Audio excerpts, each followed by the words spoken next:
Good morning everyone. बच्चों, आज करें हम लोग क्लास 11th का ये 10th चैप्टर है स्ट्रेट लाइंस।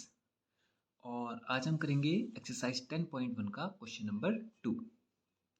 तो शुरू करते हैं और पढ़ते हैं क्वेश्चन क्या कह रहा है। The base of an equilateral triangle with side 2a lies along the y axis.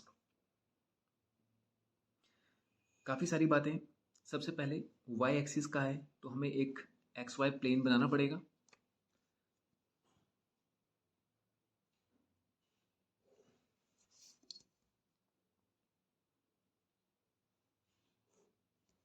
ठीक है,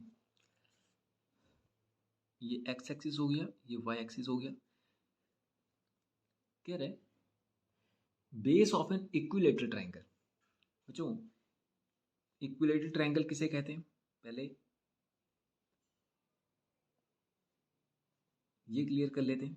देखिए, इक्विलेटरल ट्राइंगल होता है एक ऐसा ट्राइंगल जिसकी तीनों साइड इक्वल होती है।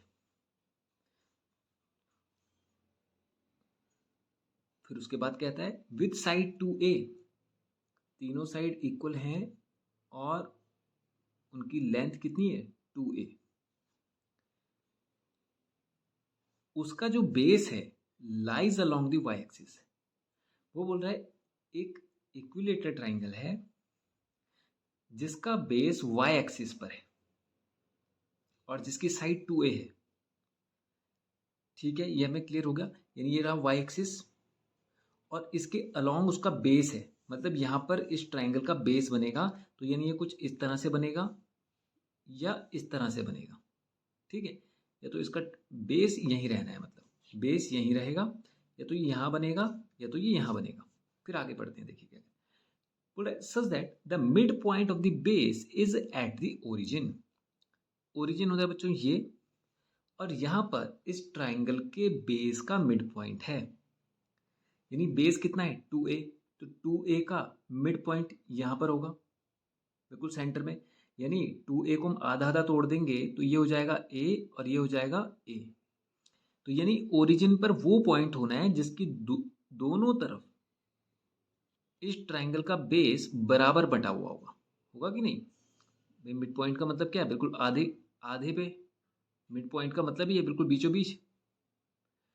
तो यानी जो 2a है वो a और a आधा बटा हुआ है, और किसकी वजह से बटा हुआ है? ओरिजिन की वजह से बटा हुआ है। ठीक है, तो यानी इस ट्राइंगल का जो बेस होना है वो तो होना है यहां पर ऐसे। अब वो कैसे बनेगा? अब हमें ये नहीं पता बच्चों कि वो यहां से बनेगा ऐसे करके या वो यहां से बनेगा।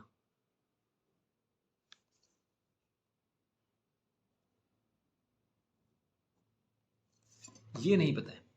क्वेश्चन में ये बात क्लियर नहीं है कि बेस तो हमें पता है कि ये वाला बेस हो गया, तो ट्राइंगल या तो इस तरह से बनेगा या इस तरह से बनेगा, लेकिन वो इधर बनेगा या इधर बनेगा ये क्लियर नहीं है। ठीक है, तो ठीक है, फिर आगे पढ़ते हैं क्या कह रहा है क्वेश्चन। बोल रहा है find the vertices of the triangle. ये जो ट्राइंगल वर्टिसेस कहते हैं बच्चों इनको, ये वर्टेक्स कहलाता है। ये जो ये पॉइंट होता है ना ये वाला, ये कहलाता है वर्टेक्स। ठीक है, यहाँ से ये दो साइड ओरिजिनेट हो रही होती है, देखो एक ये वाली और एक ये वाली ना, ये कॉमन पॉइंट है इन दोनों साइड का, ये वर्टेक्स कहलाएगा। तो इन वर्टिसेस को फाइंड करना है। वर्टिसेस फाइंड करने का मतलब ये है कि देखिए अगर ये एक्स वाई प्लेन है तो यहाँ पर कोई भी चीज़ बिना कोऑर्डिनेट के ड्रॉ तो होती नहीं है। जैसे आप एक एक्स वाई प्लेन ले रहे हैं, आपको पता है ये 1 2 3 -1 -2 -3 1 2 -1 -2। अगर आप यहाँ पे कोई भी पॉइंट बनाते हैं तो जाहिर सी बात है उसका एक्स और वाई का एड्रेस तो होता ही है। तो इस प्लेन पे आप कुछ भी ड्रॉ करें उसका एक्स और वाई का एक एड्रेस तो होगा। तो हम इसको क्या कहते हैं? जैसे यहाँ पे 2 और ये 2 है तो इसको हम क्या कहेंगे? 2 2। तो अगर यहाँ पर कोई प्लेन बन रहा है, सॉरी इस प्लेन पर अगर कोई इमेज बन रहा है तो उसके भी तो कोई एड्रेसेस होंगे। तो उन्हीं एड्रेसेस को फाइंड करने के लिए कह रहा है, उन्हीं को कह रहा है वर्टेक्स। तो यानी वर्टेक्स क्या होगा? वर्टेक्स अपने आप में क्या होता है? वर्टेक्स का इसका एड्रेस होगा, मतलब है ना। इस प्लेन में इस पॉइंट का कोई एड्रेस होगा, उसी एड्रेस को फाइंड करने के लिए कह रहे हैं। ठीक है, तो शुरू करते हैं। कैसे करेंगे देखिए, देखो ये जो एक्स वाई एक्सिस है, आपने देखा होगा इसमें नंबर्स होते हैं 1 2 3 4, है ना, -1 -2 -3, 1 2 3 4, ये वाई में हो गया, वाई में माइनस हो गया। लेकिन यहाँ पे नंबर्स की बात नहीं की गई। देखिए कहीं पर भी आपको वो रियल नंबर्स नहीं दे रखे हैं, जैसे -1 -2 ऐसे करके नहीं, ये दे रखा है 2a बस। अब 2a का मतलब है कि अगर ये इक्विलेटरल ट्राइंगल है तो यानी इसकी सारी साइड ही 2a होनी है, ये भी 2a होनी थी। लेकिन ओरिजिन की वजह से हमें पता चला कि ओरिजिन मिड पॉइंट पे था, इसका मतलब ये यहाँ से यहाँ तक a डिस्टेंस पर है और यहाँ से यहाँ तक a डिस्टेंस पर है। अब सोचिए, यहाँ से यहाँ का जो डिस्टेंस होता है वो तो y एक्सिस का होता है और यहाँ से यहाँ y एक्सिस का होता है। यानी इतनी ये जो दूरी है, जब आप एक्स वाई एक्सिस बनाते हैं तो बनाते हैं ना 1 2 3 -1 -2 -3, तो ये दूरी तो y एक्सिस की दूरी है, y एक्सिस पे ये डिस्टेंस है और यहाँ पर ये डिस्टेंस ही a है। तो इसका मतलब ये जो एड्रेस है y के लिए, ये जो लाइन है ये किसका एड्रेस है, ये y का एड्रेस है ना, तो y का एड्रेस तो हमें मिल गया। यानी y का एड्रेस उसकी डिस्टेंस ही तो होती है। यानी अगर आप यहाँ पर कोई पॉइंट प्लॉट करते तो यही तो बोलेंगे कि y पर वो -3 है, यहाँ पर कोई पॉइंट होगा तो आप बोलोगे y पर वो 3 है। क्यों? यहाँ से यहाँ तक की डिस्टेंस कितनी है, 3 यूनिट्स का। ये जो नंबर है ये ओरिजिन से डिस्टेंस तो दिखा रहा है, ये जो नंबर है 2, ये इसका डिस्टेंस दिखा रहा है कि ओरिजिन से ये कितनी दूर पर है। तो वैसे ये जो a डिस्टेंस है, यानी ये यहाँ से यहाँ तक का डिस्टेंस दिखा रहा होगा, इसका मतलब ये y एक्सिस पे कौन सा पॉइंट होगा, माइनस का a, और ये कौन सा पॉइंट होगा, प्लस का a। तो हमें y का वैल्यू तो यहाँ पे पता चल गया, y का वैल्यू पता चल गया। x का वैल्यू क्या होगा, देखो बच्चों, x के लिए इधर की तरफ ये पॉजिटिव नंबर होते हैं और इधर की तरफ नेगेटिव नंबर होते हैं। आप देख रहे हैं, यानी x घट रहा है, बढ़ रहा है, वो इधर और उधर जाने पर हो रहा है। लेकिन इस पोजीशन पर देखिए, ये जो ओरिजिन होता है, ओरिजिन का मतलब क्या होता है कि यहाँ पर x भी 0 है और y भी 0 है। इसका मतलब x इधर और इधर बढ़ घट सकता है, लेकिन इस पूरी लाइन पर वो 0 ही रहता है। देख रहे हैं आप, x इसके इधर भी बढ़ेगा, इधर भी घटेगा, मतलब चेंजेस होंगे, इधर भी चेंज हो रहा है, इधर भी चेंज हो रहा है, लेकिन इस पूरी लाइन पर कोई चेंज नहीं होना। और वो हमें ये भी पता है कि वो रहना क्या है, उसने केवल 0 ही रहना है, इस पूरी लाइन पर उसने क्या रहना है, 0। तो मतलब यहाँ पर y का वैल्यू तो a था, x का वैल्यू क्या होना है, 0। तो यानी इस पॉइंट के कोऑर्डिनेट हमें पता चल गए, क्या हो गए, 0, -a। समझ गए आप, 0, -a। x वाला पहले आता है, y वाला बाद में। उसी तरह से ये y में +a था, x में तो 0 ही होना था, तो 0, +a, ये तो हो गया इसका ओरिजिन। ठीक है, अब ये देखो बच्चों, इसमें हमें पता है इस पूरी लाइन पर देखो x बदल रहा है, लेकिन इस पूरी लाइन पर y 0 होता है। y क्या होता है, 0। तो अगर कोई पॉइंट यहाँ पर है तो हमें पता है उसमें y का वैल्यू तो 0 ही होना है, इधर भी कोई पॉइंट है तो y का वैल्यू 0 ही होना है, और x का वैल्यू क्या है ये हमें नहीं पता। अब यहाँ से फाइंड नहीं कर सकते, तो हम क्या मान लेते हैं, वही हमें जो फाइंड करना है उसको हम मान लेते हैं x = h। तो यहाँ पे के कोऑर्डिनेट क्या बन गए, h, 0। तो ये यहाँ से यहाँ तक का डिस्टेंस, या इस साइड x तो पॉजिटिव में चलता है इसलिए h पॉजिटिव में ही होना है, और यहाँ से यहाँ -h, 0। माइनस क्यों, क्योंकि इतना डिस्टेंस जो है इक्विलेटरल ट्राइंगल है, तो ये डिस्टेंस और ये डिस्टेंस बराबर ही तो होगा, तो इसका मतलब बराबर तो होगा, लेकिन होगा किसमें, माइनस में, तो -h, 0। तो इस तरह से हमें इनके चारों कोऑर्डिनेट्स मिल गए। लेकिन हमें जो फाइंड करना था ये और ये तो हमें पता चल गया, लेकिन हमें ये पता करना है बच्चों, ये h तो हमने खुद से अज्यूम किया है ना, ये वाला, ये तो क्वेश्चन के अकॉर्डिंग, क्वेश्चन में जो इन्फॉर्मेशन थी उसको डिकोड करके हमने ये 2 रूल निकाल दिए। लेकिन ट्राइंगल में 3 वर्टिसेस होते हैं, यानी 1 2 हम निकाल चुके हैं, तीसरा हमें फाइंड करना है और चौथे का हमें पता नहीं है, यानी तीसरे चौथे में हमें कॉन्फ्लिक्ट है, कन्फ्यूजन है कि इस साइड होगा इस साइड, तो हमें ये दोनों भी निकालने पड़ेंगे, यानी 2 ही और निकालने पड़ेंगे। है ट्राइंगल लेकिन 4 वर्टेक्स निकलेंगे इसके। ठीक है, तो बच्चों अब देखेंगे, हमने क्लास 10th में 2 कोऑर्डिनेट्स के बीच में डिस्टेंस का फॉर्मूला पढ़ा था। ओ सॉरी, 2 पॉइंट्स के बीच में, यानी ये पॉइंट है यहाँ से यहाँ तक, यानी 2 पॉइंट्स के बीच में जो डिस्टेंस होता है उसको फाइंड करने का हमारे पास एक फॉर्मूला होता है। वो क्या होता है? मान लीजिए ये ट्राइंगल है पी क्यू आर और एस, तो डिस्टेंस ऑफ पी क्यू वो कितना होता है? P Q means between 2 points,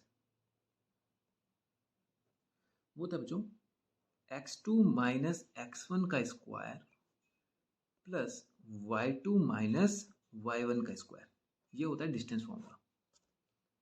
ठीक है, यानी किन्हीं भी 2 पॉइंट, यानी इस कार्टेशियन प्लेन में आपको कोई 2 पॉइंट दे दे, उनके बीच का डिस्टेंस आपको निकालना है, तो इसका मतलब यहाँ पे भी कोई एक्स वाई की वैल्यू होगी, यहाँ पर भी कोई एक्स वाई की वैल्यू होगी, तो उनके बीच में ये रिलेशन बनाना है आपको, इस फॉर्मूले में वैल्यू रखनी है, आपका डिस्टेंस आ जाएगा।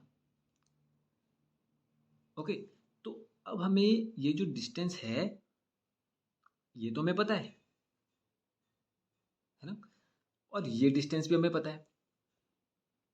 भाई हमें पता है ये पूरा का पूरा 2a, क्योंकि इक्विलेटरल ट्राइंगल था और सारी साइड ही उसकी 2a थी। तो अगर मैं इन दोनों डिस्टेंस को इक्वल कर दूं, यानी इसको भी फॉर्मूला में रख दूं इस वाले में, और इसको भी रख दूं इसी फॉर्मूले में, और उन दोनों को इक्वल कर दूं, तो देखें क्या कोई सॉल्यूशन मिलता है हमें वहां से। चेक करते हैं। सबसे पहले मैं निकाल रहा हूं distance of P Q, distance of P Q वो इज इक्वल होगा किसके? Distance of P R. भाई पी क्यू का जो डिस्टेंस है वो पी आर के डिस्टेंस के बराबर ही तो होगा, इज इक्वल टू 2a। समझ रहे हैं आप? तो पी क्यू का डिस्टेंस निकाल लेते हैं। कैसे निकालेंगे? यहां पर हमें 2 कोऑर्डिनेट दे रखे हैं, 0, a, h, 0। इसको x1, इसको y1, इसको x2 और इसको y2 ज्यूम कर लीजिए। वैल्यू रखिए x2 minus x1 plus y2 minus y1 का whole square is equals to, ये डिस्टेंस कितना था ये तो हमें पता है,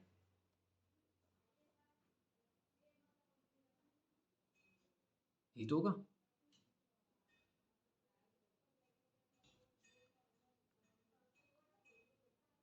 होगा कि नहीं? अगर, सॉरी इसको नहीं लगेगा, ये जो डिस्टेंस होगा, ये जो डिस्टेंस फॉर्मूला है वो इसके बराबर ही तो होगा, यानी इसको जो इन कोऑर्डिनेट्स को सॉल्व करने पर जो आएगा वो 2a ही तो आएगा, है ना। अब इसको सॉल्व कर लेते हैं। ये बनेगा h माइनस 0 तो h ही होता है, h स्क्वायर, और माइनस a का स्क्वायर हो जाएगा a square is equal to 2a। दोनों साइड स्क्वायर करेंगे तो इसका रूट हट जाएगा और यहाँ पर स्क्वायर आ जाएगा, तो ये आ जाएगा H square plus a square is equal to 4a square.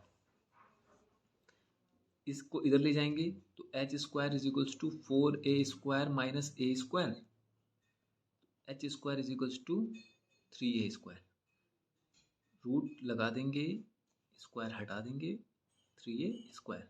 H का वैल्यू आ गया प्लस माइनस अंडर रूट 3, और ए तो बाहर आ सकता है क्योंकि वो स्क्वायर में। ये आ गया बच्चों एच का वैल्यू। अब देखिए प्लस माइनस आने का रीज़न भी है, आपको पता है ना स्क्वायर हटता है तो प्लस और माइनस दोनों के साथ आता है ये रूट। देखिए इसका वजह क्या है, अगर मान लीजिए एच का वैल्यू जो हमने अज्यूम किया था वो +√3 है, तो मतलब वो इस साइड होगा उसका ये वाला वर्टेक्स √3a 0, और अगर वो -√3 है तो -√3a, 0। तो देखिए जो डाउट हमें पहले था वही हमारे सॉल्यूशन में भी दिखाई दे रहा है, कि सॉल्यूशन से भी पता चल रहा है कि बात क्लियर नहीं है कि वो इस साइड है या इस साइड है। ओके, तो किसी भी साइड हो सकता है, इसलिए हमने यहाँ पे दोनों साइन लिए। ओके, तो अब कोऑर्डिनेट कौन कौन से बने हमारे पास? कोऑर्डिनेट बने हमारे पास, एक तो हमारे पास बना था 0, a, 0 कॉमा माइनस ए और प्लस √3a कॉमा 0 या माइनस √3a कॉमा 0।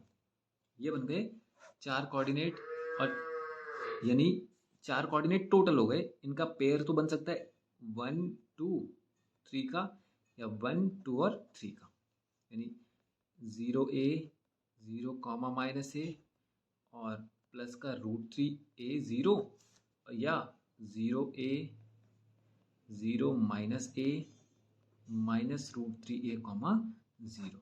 ये 2 बन सकते हैं।